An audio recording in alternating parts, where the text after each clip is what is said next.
Глава 3. Вторые врата сновидения. В ходе практики сновидения я обнаружил, что для обучения этому искусству учителю необходимо сформировать подход, основанный на дидактическом синтезе. В этом случае он сможет добиться выявления и усиления тех сторон учения, для которых это является необходимым. Чего добивался Дон Хуан, давая мне первое задание? По сути, он хотел заставить меня упражнять внимание сновидения посредством фокусировки на объектах, присутствующих в сновидении. В качестве стрелки-указателя, выводящего на этот эффект, Дон Хуан использовал идею осознания момента засыпания. Его заявление, будто изучение присутствующих во сне объектов есть единственный путь к осознанию момента засыпания, было не более чем уловкой. Едва взявшись за практическую отработку искусства сновидения, я понял, что тренировка внимания сновидения является весьма существенной вещью. Однако, с точки зрения ума, тренировка осознания на уровне сновидения кажется чем-то невозможным. Дон Хуан объяснял, что основой такой тренировки является настойчивость. Рано или поздно, говорил он, под воздействием этой настойчивости защитные барьеры ума разрушаются, и на сцену выходит внимание сновидения. По мере практики сосредоточения и удержания внимания сновидения на объектах сновидения, я начал чувствовать какую-то очень необычную уверенность в себе. Она была настолько странной, что я обратился к Дону Хуану за разъяснением. Ощущение уверенности в себе дает тебе именно вхождение в сферу второго внимания, пояснил он. Теперь от тебя требуется еще более трезвый подход. Будь очень осмотрителен, продвигайся медленно, но неуклонно и ни в коем случае не разговаривай об этом, просто действуй. Я сообщил ему, что в своей практике я уже добился того, о чем он мне говорил. Действительно, когда я бросал на объекты сновидения короткие взгляды, их образы не рассеивались. Я сказал, что сложнее всего преодолеть изначальный барьер, не позволяющий вывести сновидение в сферу нашего сознательного внимания. Я спросил его мнение, потому что сам искренне полагал, что барьер этот чисто психологического свойства, результат нашей социальной обусловленности, вследствие которой мы не склонны придавать снам особого значения. «Этот барьер не только результат обусловленности», — ответил он. «Это первые врата сновидения. Теперь, когда ты их преодолел, тебе кажется странным, что раньше тебе не удавалось по своей воле останавливаться, обращая внимание на какой-либо объект сновидения. Но не спеши считать это достижением. Первые врата сновидения являются естественным препятствием и преодолеваются автоматически просто за счет увеличения уровня энергии». Затем Дон Хуан настоял на том, что мы станем говорить о сновидении только в тех случаях, когда я буду находиться во втором внимании, или когда он сам сочтет нужным. Он просил меня во что бы то ни стало продолжать практику, обещая со своей стороны ни во что не вмешиваться. Постепенно, осваиваясь с настройкой сновидения, я начал опять и опять испытывать ощущения, которые почему-то счел очень важными. Это было ощущение, словно я скатываюсь в канал. Оно приходило точно в момент засыпания. Дон Хуан не вмешивался. Он ни разу не сказал, что эти ощущения бессмысленны, и позволил мне записывать все, что я считал нужным. Сегодня я отдаю себе отчет, насколько нелепо выглядел тогда в глазах Дона Хуана. Если бы сегодня мне довелось обучать кого-нибудь практике сновидения, я, безусловно, немедленно пресек бы подобное поведение ученика. Дон Хуан же просто потешался надо мной и дразнил, называя скрытым эгоманьяком, который заявляет о том, что борется с чувством собственной важности, а сам потихоньку дотошно ведет сверхличный дневник с надписью «Мои сны» на обложке. При каждом удобном случае Дон Хуан подчеркивал, что энергия, необходимая для освобождения внимания сновидения, появляется вследствие перераспределения той энергии, которая уже есть в нашем распоряжении. Он был абсолютно прав. Высвобождение внимания сновидения является естественным следствием корректировки образа жизни. Поскольку нет никакого внешнего источника энергии, к которому мы могли бы подключиться, то для получения толчка нам остается лишь тем или иным способом перераспределять ту энергию, которой мы реально располагаем. Дон Хуан настаивал, что именно путь мага является наилучшей смазкой для приведения в действие механизма перераспределения энергии. И в этом смысле наиболее важным, наиболее эффективным достижением на пути мага является потеря чувства собственной важности.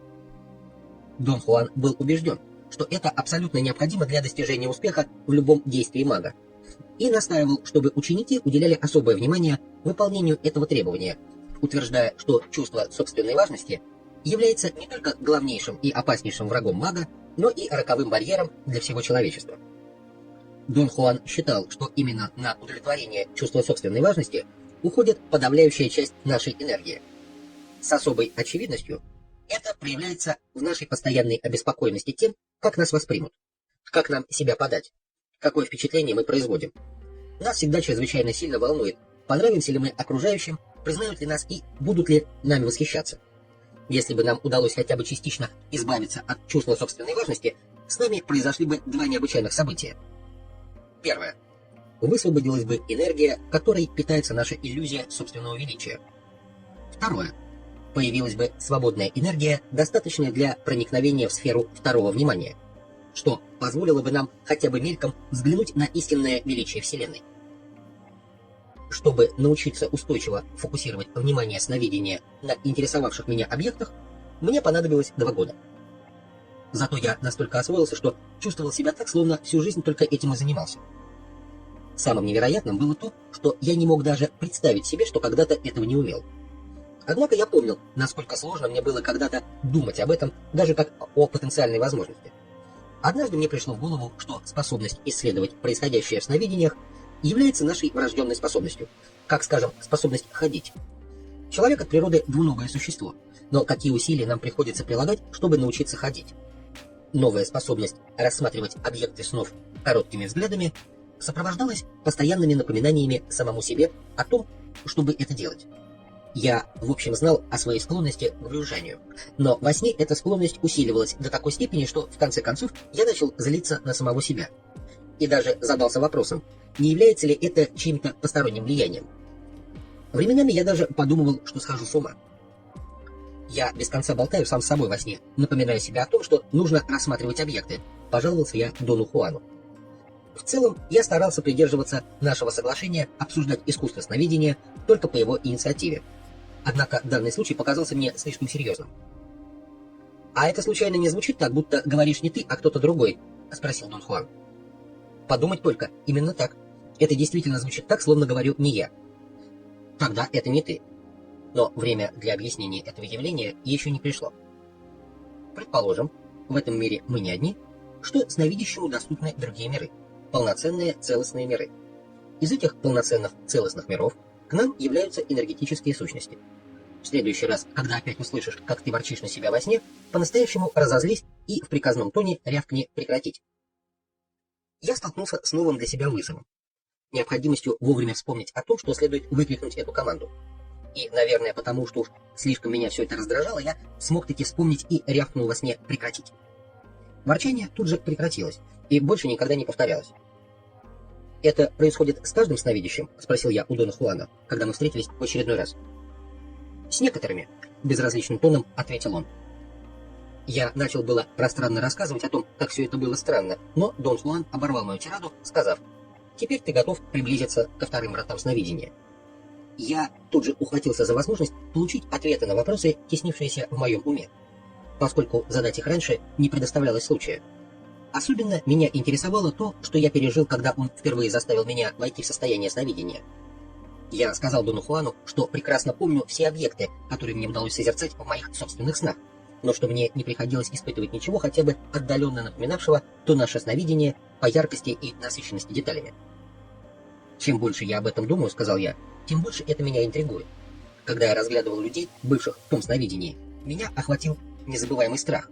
Было до такой степени жутко, что кровь буквально застыла в жилах. Что это было за чувство, Дон Хуан?» «По-моему, твое энергетическое тело попалось на удочку неведомой энергии того места. Поэтому, поскольку ты впервые столкнулся с чужеродной энергией, то возникшее у тебя чувство испуга и протеста было вполне естественным. Ты склонен вести себя подобно магам древних времен», — продолжал он. «Как только тебе предоставляется случай, ты отпускаешь свою точку сборки. В тот раз она сдвинулась на довольно значительное расстояние.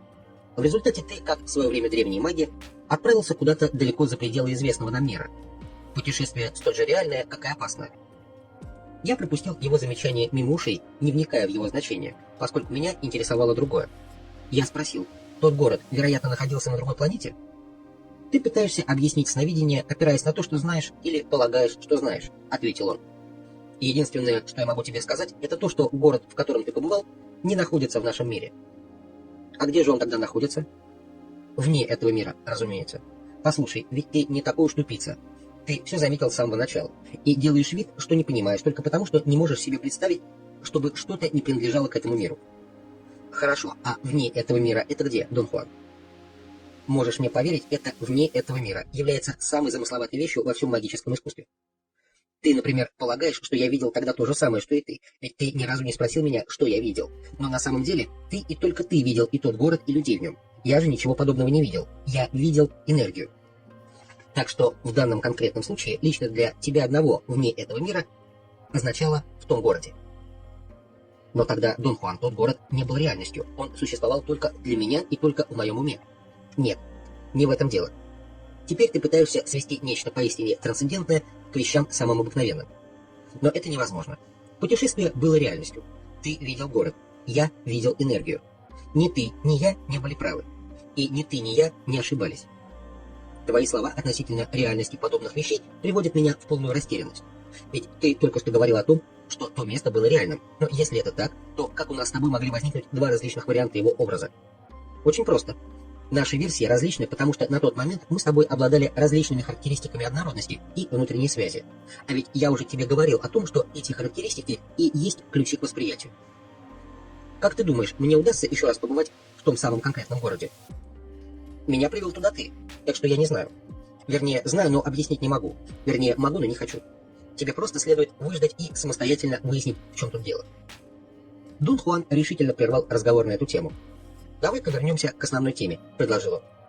«Вторые врата сновидения достигаются тогда, когда ты просыпаешься из одного сна в другом сне.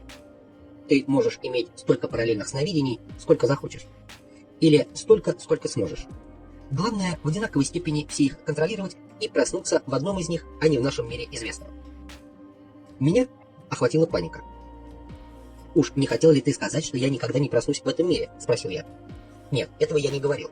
Но раз уж ты затронул эту тему, я вынужден сказать тебе, что такое тоже возможно. Маги древности имели обыкновение так поступать. Они никогда не просыпались в этом мире известного. Так поступили и некоторые из магов моей линии. Конечно, это можно сделать, но я бы не советовал. Я хочу, чтобы по окончании практики сновидения ты проснулся самым обычным и естественным образом. Но вот во время практики тебе должно присниться, что ты проснулся в другом сне». Невольно у меня вырвался тот же вопрос, который я задавал ему, когда он впервые рассказывал о настройке сновидения. Я услышал собственный голос, вопрошающий: «Но разве такое возможно?» Дон Хуан явно заметил, что я не в себе, и со смехом ответил так же, как и в тот раз. «Разумеется, это возможно. Все дело в самоконтроле, и он ничем принципиально не отличается от самоконтроля, которым мы пользуемся в повседневной жизни». Я, наконец, справился со своим замешательством и приготовился задать следующий вопрос, но Дон Хуан опередил меня, заговорив о гранях вторых врат сновидения. Его объяснения ввергли меня в еще более глубокое замешательство. «Существует одна проблема, связанная со вторыми вратами сновидения», — сказал он. «И она может быть очень и очень серьезной. Все зависит от особенностей характера.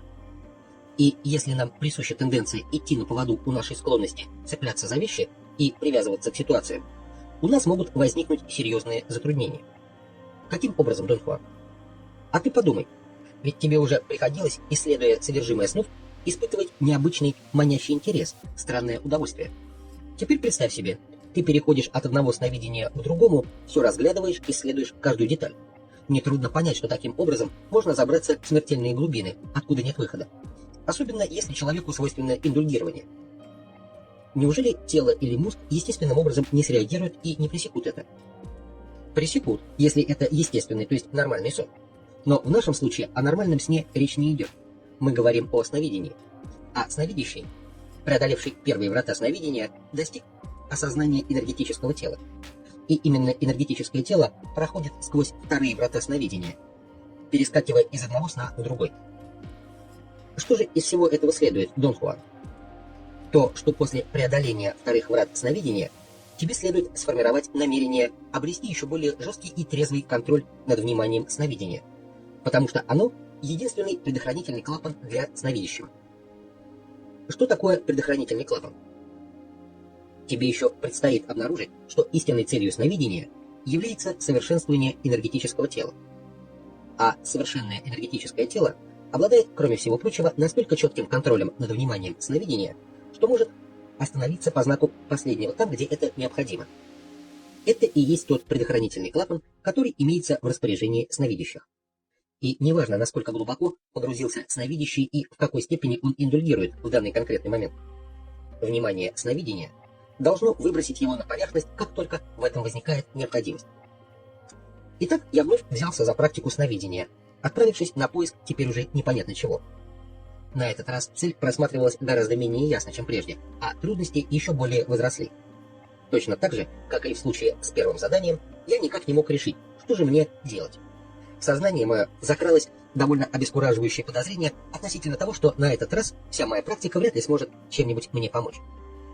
После бесчисленных неудач я возвратился к исходной точке, просто продолжив практику фиксации внимания сновидения на каждом из объектов, присутствовавших в моих снах.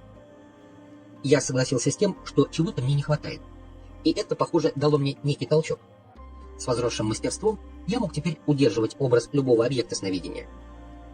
Год прошел без каких бы то ни было перемен. Потом вдруг в один день что-то изменилось. Я видел сон.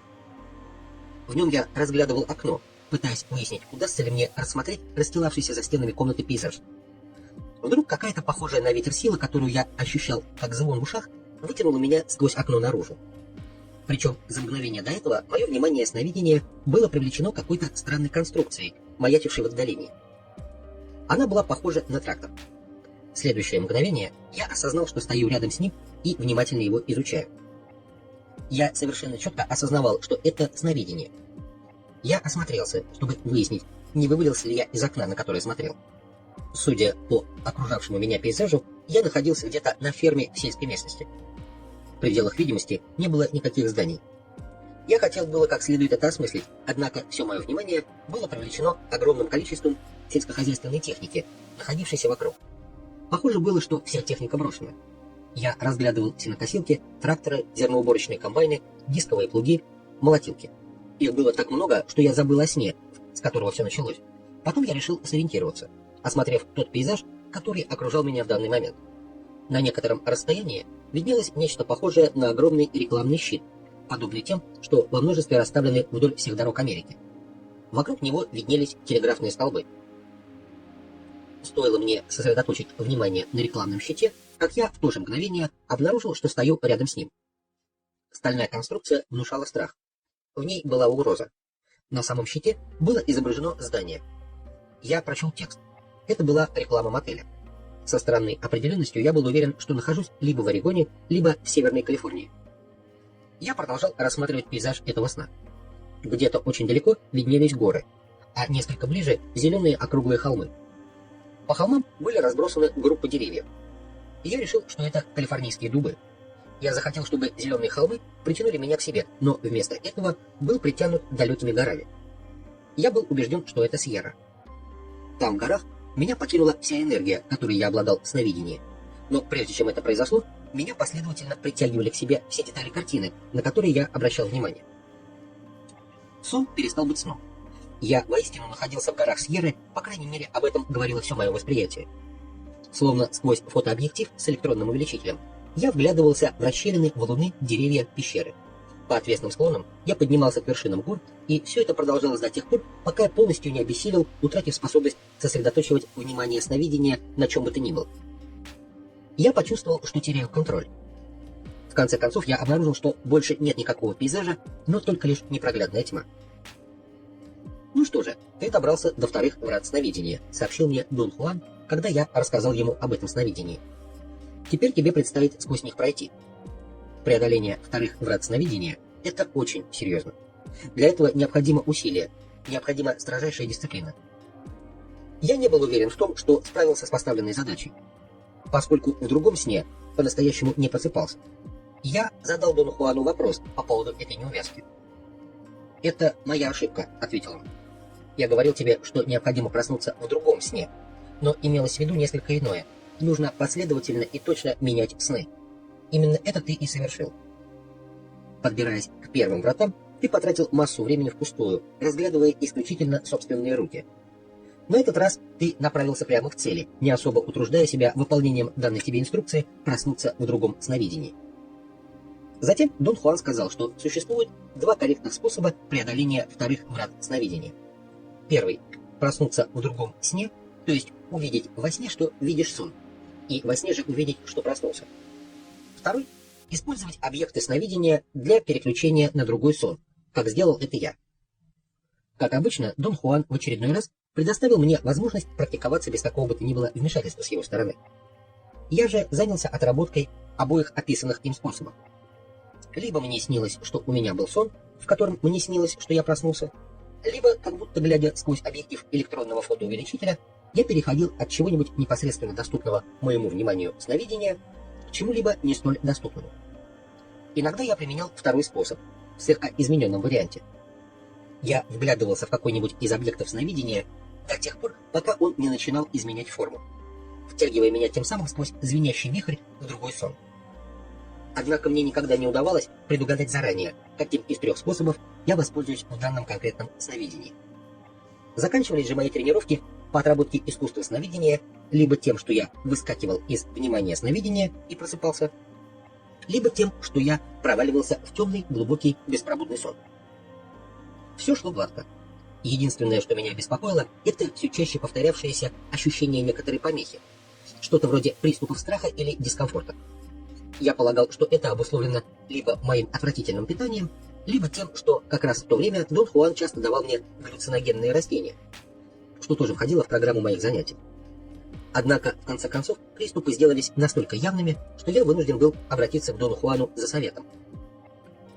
Ты прикоснулся к самой опасной грани магического знания, настоящему кошмару, истинному страху, начал он. Я обязан прямо сказать тебе об этом, не церемонясь с твоим любимым рационализмом. С этой гранью неизбежно сталкивается каждый маг. Боюсь, если бы я тебя не предупредил, то на этом этапе ты вполне мог бы сорваться и запаниковать, считая, что где-то допущена ошибка. Дон Хуан очень серьезно объяснил мне, что жизнь и сознание, как энергетические категории, не являются исключительным свойством живых организмов. Маги увидели, что существует два типа сознательных существ, скитающихся по этой земле: органические существа и существа неорганические. Сравнивая их друг с другом, маги увидели, что и те, и другие являются сгустками свечения, сквозь которые во всех мыслимых направлениях струятся миллионы энергетических волокон Вселенной. Отличаются они друг от друга формой и яркостью. Неорганические существа имеют вытянутые формы, похожие на свечи, и светятся тусклым светом. Органические же существа более округлы и обладают гораздо более ярким свечением.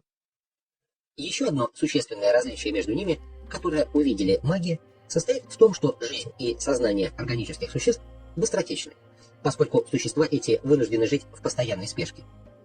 Неорганические существа живут неизмеримо дольше, потому что сознание их исполнено бесконечного покоя и глубины.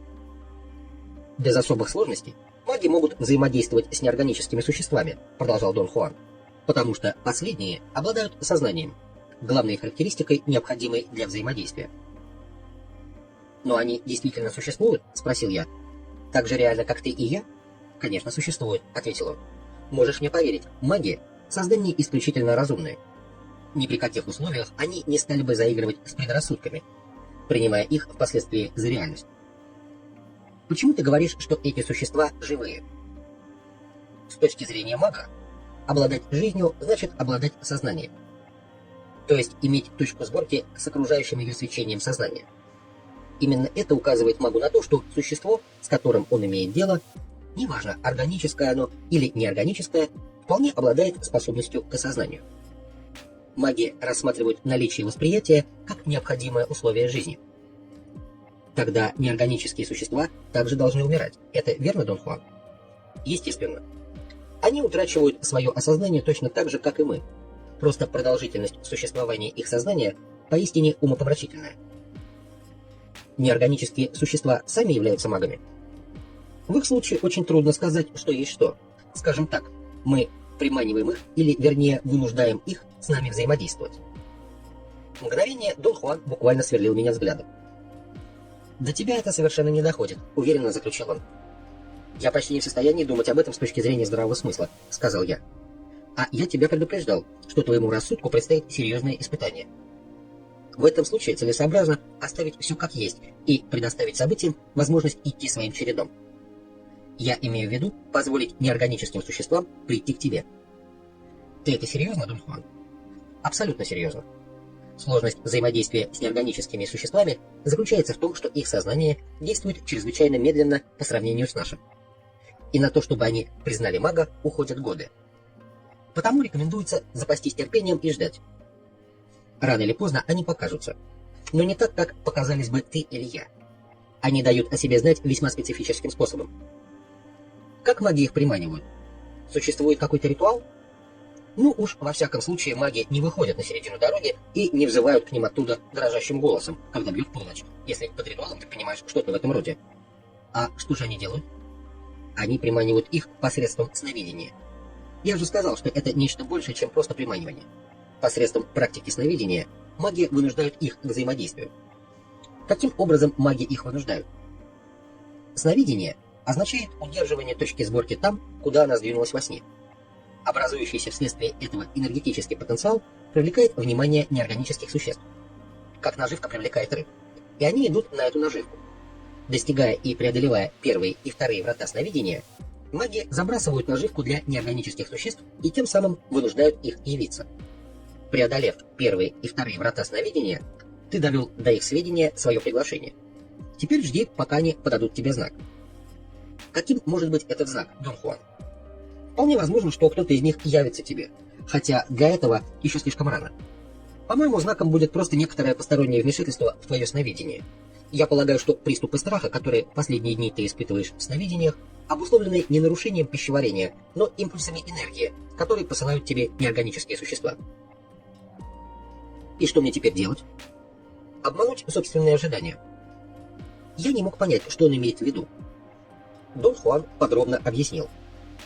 Чего мы ожидаем, вступая во взаимодействие с людьми или другими органическими существами? Немедленной реакции на свой запрос. Однако неорганические существа отделены от нас самым труднопреодолимым барьером – другими скоростями движения энергии. Поэтому мгновенной реакции быть не может, и маг должен обмануть свои ожидания, продолжая действовать в режиме запроса столько времени, сколько потребуется на то, чтобы его запрос был принят. Ты хочешь сказать, Дон Хуан, что запрос и практика искусства сновидения в данном случае одно и то же? Да. Но для того, чтобы получить совершенный результат, тебе следует добавить к своей практике намерение добраться до неорганических существ. Послать им чувство силы и уверенности, чувство могущества и отрешенности. И любой ценой избежать того, чтобы их достигло твое чувство страха или подавленности. Они достаточно мрачны сами по себе. Добавлять к их мрачности свою тебе по меньшей мере не обязательно. Мне не совсем ясно, Дон Хуан, каким образом они являются сновидящим. Что это за особый способ, которым они дают о себе знать? Случается, что они материализуются в этом мире, прямо перед нами. Хотя большую часть времени они невидимы, а присутствие их проявляется в виде особого ощущения в теле человека, своего рода стряски или дрожи, которая пробивает человека до мозга костей. А в сновидении, Дон Хуан? В сновидении все наоборот. Временами мы ощущаем их так, как ощущал ты, как приступы страха. В большинстве случаев они материализуются, возникая прямо перед нами. Поскольку поначалу у нас нет опыта обращения с ними, они могут внушить нам безмерный страх. И это по-настоящему опасно для нас. По каналу страха они способны проследовать за человеком в мир повседневности. Результаты этого могут быть поистине катастрофическими. В каком смысле, Дон Хуан? В его жизни может прочно укорениться страх. Совладать с этим страхом способен только воистину великий одинокий воин. Неорганические существа могут быть истинными паразитами, хуже чумы. Нагоняя на человека страх, они вполне способны свести его с ума. А что делают с неорганическими существами маги? Сливаются с ними, превращают их в своих союзников, образуют сообщества. Иногда их контракты выливаются в необычайную дружбу. Я называю такие отношения сотрудничеством без границ. Главнейшую роль в них играет восприятие. Ведь мы существа общественные и неизбежно ищем компании других сознаний.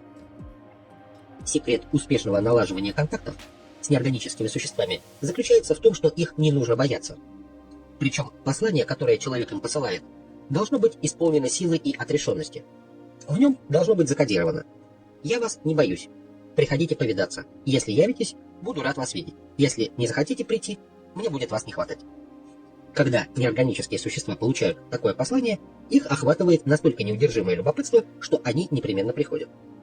Но для чего им приходить ко мне, или с какой стати я должен стремиться к встрече с ними? Сновидящие ищут в своих сновидениях контактов с другими существами.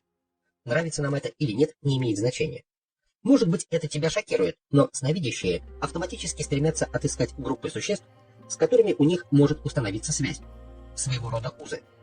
Сновидящие поистине жаждут их отыскать. Это кажется мне очень странным, Дон Хуан. Зачем сновидящие это делают? Неорганические существа – нечто новое для нас. А для них новинкой становятся те из нас, кто переходит через границу их сферы бытия. Благодаря своему великолепному сознанию, неорганические существа обладают для сновидящего огромной притягательной силой и могут переносить его в неописуемые миры. Запомни это хорошенько и никогда об этом не забывай. Этим пользовались маги древних времен. Именно им обязан своим происхождением термин «союзники». Союзники этих магов научили их смещать точку сборки за пределы светящегося яйца, в нечеловеческую вселенную.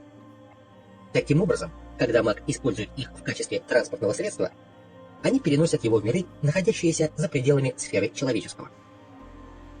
Я слушал его, и меня одолевали странные страхи и дурные предчувствия. Дон Хуан мгновенно понял, в чем дело. «Ты религиозен до предела», — рассмеялся он, и в настоящий момент почувствовал на своем затылке дыхание дьявола. «А ты подумай об этом иначе. Мы верим, что может быть воспринято то-то и то-то, а сновидение — это восприятие того, что выходит за пределы возможного».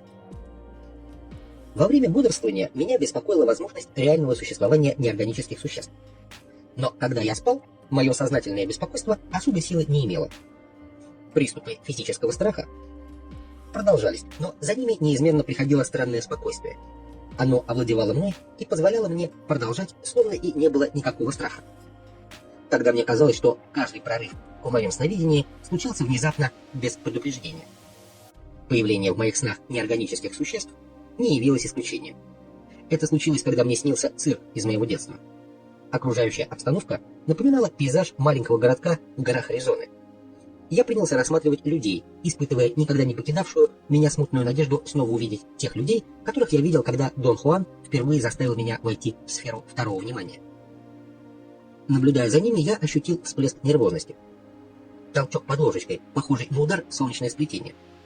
Толчок несколько меня отвлек, и я потерял из виду людей, цирк и городок в горах Аризоны. Вместо всего этого передо мной стояли две фигуры совершенно жуткой наружности. Они были тощие, не шире фута в плечах, и длинные, футов около 7. Они угрожающе нависали надо мной, как два гигантских земляных червя. Я знал, что это сон, но я также знал и то, что я вижу. О видении мы с Доном Хуаном беседовали, когда я был как в нормальном состоянии, так и в состоянии второго внимания. И хотя я не мог тогда испытать это на собственном опыте, мне казалось, что я понял идею непосредственного восприятия энергии. И в том сне, глядя на эти странные призраки, я понял, что вижу энергетическую сущность чего-то невероятного. Я был очень спокоен. Я не двигался. Самым замечательным для меня было то, что они не рассеялись и не трансформировались во что-нибудь другое, оставаясь зримыми существами, по форме напоминавшими свечи. В них было нечто, заставлявшее меня удерживать восприятие их формы. Я знал это, поскольку что-то говорило мне, что если я не буду двигаться, они тоже останутся на месте. В определенный момент все закончилось. Я проснулся от испуга и немедленно попал в осаду множества страхов. Мною овладела глубокая обеспокоенность. Нечто подобное физическому страданию, какая-то печаль, не имеющая под собой оснований. С тех пор две странные фигуры являлись мне каждый раз, когда я практиковал сновидение.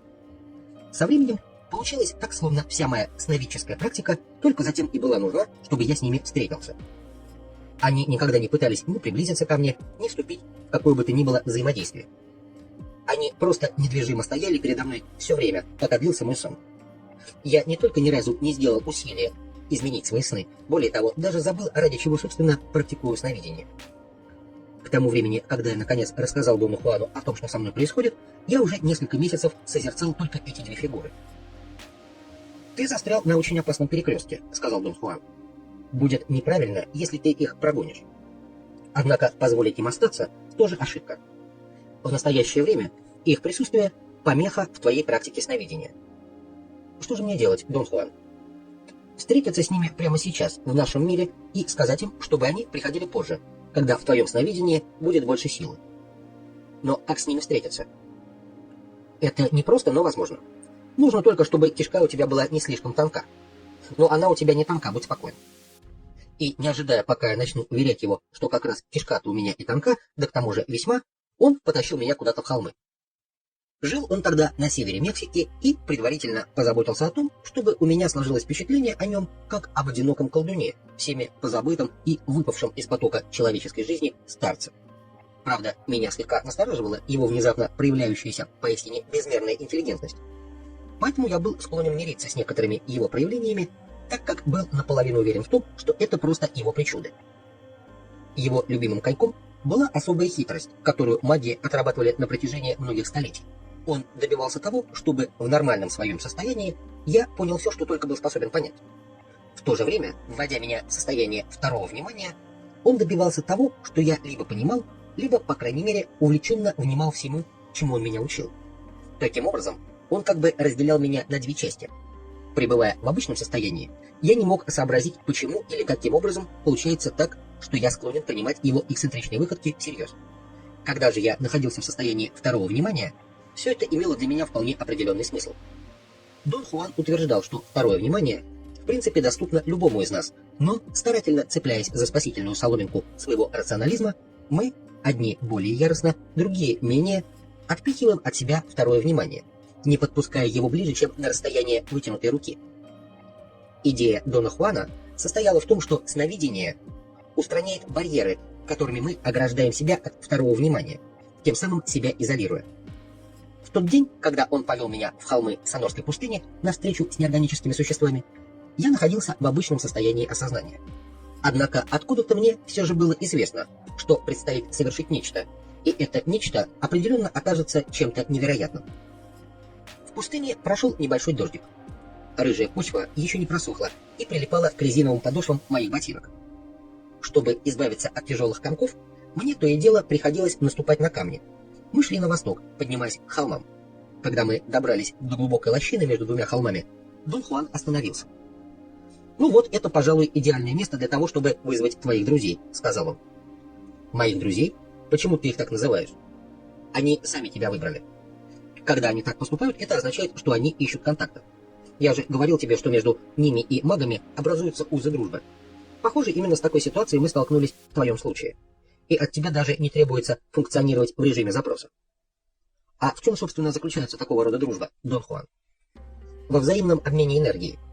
Неорганические существа вкладывают в нее свой высокий уровень сознания, а маги — свое повышенное осознание и свою высокую энергию. Если результат оказывается положительным, происходит паритетный обмен, но он может быть и отрицательным, тогда возникает взаимная зависимость. Древние маги, как правило, любили своих союзников. Фактически, они любили своих союзников больше, чем своих ближних, и я усматривал в этом огромную опасность. Ладно, что ты советуешь мне предпринять, Дон Хуан?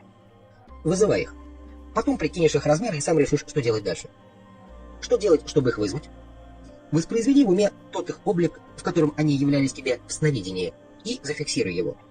Причина, по которой они старались, чтобы ты насытился их присутствием в сновидениях, в том, что они хотели оставить в твоем уме память об их формах. А сейчас пришло время этим воспользоваться. Дон Хуан жестко приказал мне закрыть глаза и не открывать их. Затем подвел меня к каким-то камням и усадил на них. Они были твердыми, холодными и лежали под углом, так что трудно было удерживать равновесие. Сиди здесь и визуализируй их формы до тех пор, пока они не сделаются в точности такими, какими были во сне, сказал Дон Хуан мне на ухо. Дашь мне знать, когда они будут в фокусе. Очень быстро и почти без усилий мне удалось воспроизвести в уме образ их формы, такой же, как тот, что я видел во сне. То, что мне удалось это сделать, ничуть меня не удивило. Поразило меня совсем другое. Несмотря на то, что я отчаянно пытался подать Дону Хуану знак, что уже представил их себе, мне не удавалось ни открыть глаза, ни выдавить из себя хотя бы слово. Я определенно не спал и все слышал. Я слышал, как Дон Хуан произнес: «Теперь можешь открыть глаза». Я открыл их без труда. Я сидел, скрестив ноги, на каких-то камнях. Это были не те камни, на которые Дон Хуан усадил меня вначале. Сам он находился где-то позади и чуть справа от меня. Я попытался обернуться, чтобы на него взглянуть, но он не позволил, задержав мою голову в прямом положении. А потом я увидел две темные фигуры, похожие на два тонких древесных ствола. Они были прямо передо мной. Раскрыв от удивления рот, я уставился на них. Они были совсем не такими высокими, как во сне. Они сжались до половины своих исходных размеров. Вместо двух форм тусклой светимости передо мной были две плотные, темные, почти черные, угрожающие палки. «Встань и схвати одного из них», — велел мне Дон Хуан, — «и не отпускай, как бы тебя ни трясло». Мне явно не хотелось проделывать что-либо в этом роде, но некоторое неведомое побуждение заставило меня встать против моей воли. В тот же миг я ясно осознал, закончится тем, что я выполню все, хотя сознательного намерения подчиняться приказу Дона Хуана я не испытывал. Я механически приблизился к двум фигурам. Сердце едва не выскакивало из грудной клетки. Я схватил того, который был справа. То, что я почувствовал, напоминало электрический разряд, который едва не заставил меня отпустить темную фигуру. Тут до меня донесся голос Дона Хуана, словно он кричал откуда-то издалека. «Если ты бросишь его, тебе конец». Я продолжал держать фигуру. Она изгибалась и тряслась, но не так, как массивное животное, а как нечто пушистое, легкое и словно наэлектризованное. Мы возились на песчаном дне лощины и катались по нему довольно долго. Один за другим меня пронизывали тошнотворные импульсы электрического тока. Я подумал, что это воспринимается столь мерзким из-за того, что отличается от той энергии, с которой мне приходилось иметь дело в мире повседневности. Когда это било меня током, я дергался, орал и рычал, как зверь. Не от боли, а от какой-то странной злости. Наконец оно замерло подо мной, неподвижное, почти твердое, инертное. Я спросил у Дона Хуана, не умерло ли оно, но голоса своего не услышал. «Ни в коем случае», — со смехом сказал кто-то. Этот кто-то не был Доном Хуаном. Просто ты исчерпал заряд его энергии. Но не вставай еще, полежи немного. Я вопросительно взглянул на Дона Хуана. Он изучал меня с огромным любопытством. Потом помог мне подняться. Темная фигура осталась лежать на земле. Я хотел спросить Дона Хуана, все ли с этой фигурой в порядке, и снова не сумел выговорить ни слова. И тут я совершил нечто необычайное. Я согласился с тем, что все это реально.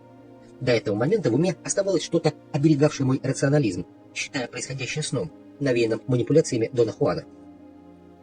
Я подошел к распростертой на земле фигуре и попытался ее поднять. Это мне не удалось. Ее невозможно было обхватить, поскольку она не имела массы. Я был сбит с толку. Тот же голос, не принадлежавший Дону Хуану, велел мне лечь сверху на неорганическое существо. Я так и поступил.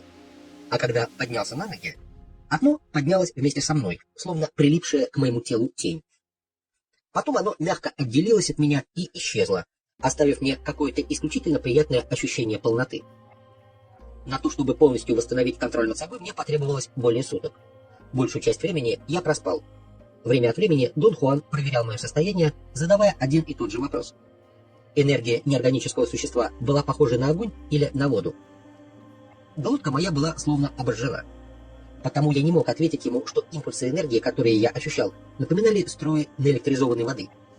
Я не имею понятия о том, что такое струи наэлектризованной воды, поскольку никогда в жизни ничего подобного не ощущал. Я вообще не уверен, что такое явление можно воспроизвести или почувствовать. Но именно такой образ всплывал в моем уме каждый раз, когда Дон Хуан задавал мне свой ключевой вопрос. Когда я наконец понял, что полностью пришел в себя, Дон Хуан спал. Зная, что вопрос его имеет очень большое значение, я разбудил его и все ему рассказал. Среди неорганических существ у тебя не будет друзей, которые бы тебе помогали. С ними у тебя может возникнуть только раздражающая связь по типу обременительной взаимозависимости, заключил он. Будь чрезвычайно осторожен. Водяные неорганические существа наиболее склонны к излишествам. Древние маги считали, что они сильнее любят, лучше притворяются и даже, возможно, обладают эмоциями. В противоположность неорганическим существам огненного свойства, которых древние маги считали серьезными, более сдержанными, но также и более напыщенными. А какое все это имеет значение для меня, Дон Хуан? Слишком большое, чтобы говорить об этом сейчас. Советую тебе преодолеть все страхи, которые присутствуют в твоих снах и в твоей жизни. Тогда ты сможешь сохранить собственное единство. Неорганическое существо, которое ты лишил энергии, а затем снова зарядил, было вне себя от этого приключения. И явится, чтобы его повторить. Но почему ты меня не остановил, Дон Хуан? Ты не дал мне времени это сделать. Кроме того, ты вообще даже не слышал, как я кричал, чтобы ты оставил его на земле. Нужно было подробно проинструктировать меня заранее, как ты обычно это делаешь, относительно всех возможных вариантов развития событий. Я не мог предвидеть всех возможных вариантов. Я вообще почти новичок в том, что касается неорганических существ. В свое время я отказался от этой части знания магов на том основании, что она слишком обременительна и зыбка. Я не хочу зависеть ни от таких сущностей, будь они органическими или неорганическими. На этом наш разговор закончился. Очевидно, мне следовало бы обеспокоиться, поскольку реакция его на происшедшее определенно была отрицательной. Но я не беспокоился. Я почему-то был уверен, что все сделал правильно. В дальнейшем неорганические существа в мою практику сновидения никогда не вмешивались.